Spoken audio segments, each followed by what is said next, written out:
ni bunge la Afrika Mashariki. Lengo lake kubwa ni kujenga hisia za uzalendo wa Afrika Mashariki. Sasa, hebu tujiulize, IALA inafanyaje? Ngoja nikusimulie. IALA ilianzishwa mwaka 2001. Lengo lake kubwa ni kutengeneza sera na miradi kwa nia ya kupanua na kuimarisha ushirikiano wa nchi za Afrika Mashariki. Wa Afrika Mashariki? Kivipi lakini? Safi.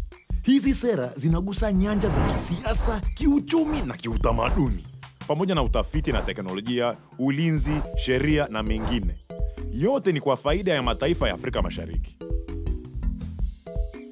Afrika Mashariki oye!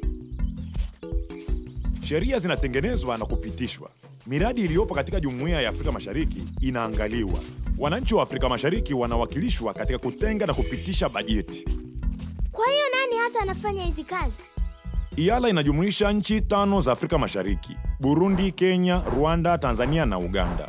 Kila nchi inachagua wawakilishi 9 wenye asili tofauti kupitia bunge. Kila baada ya miaka 5, wawakilishi 45 na wabunge 7 walioteuliwa, wakiwemo mawaziri 5 wa Jumuiya ya Afrika Mashariki, katibu mkuu na mwanasheria mkuu wa Jumuiya ya Afrika Mashariki, na kutengeneza IALA yenye jumla ya wajumbe 52 ambao wanakaa mara 6 kwa mwaka. Vikao vinazunguka katika kila nchi ya Afrika Mashariki.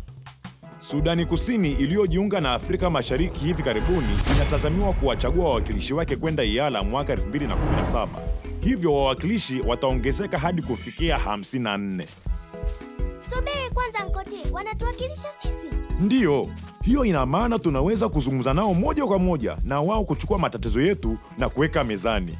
Wao ni wawakilishi wetu. Kwa hiyo sisi wote tunachangia katika kukuza Uafrika Mashariki pamoja.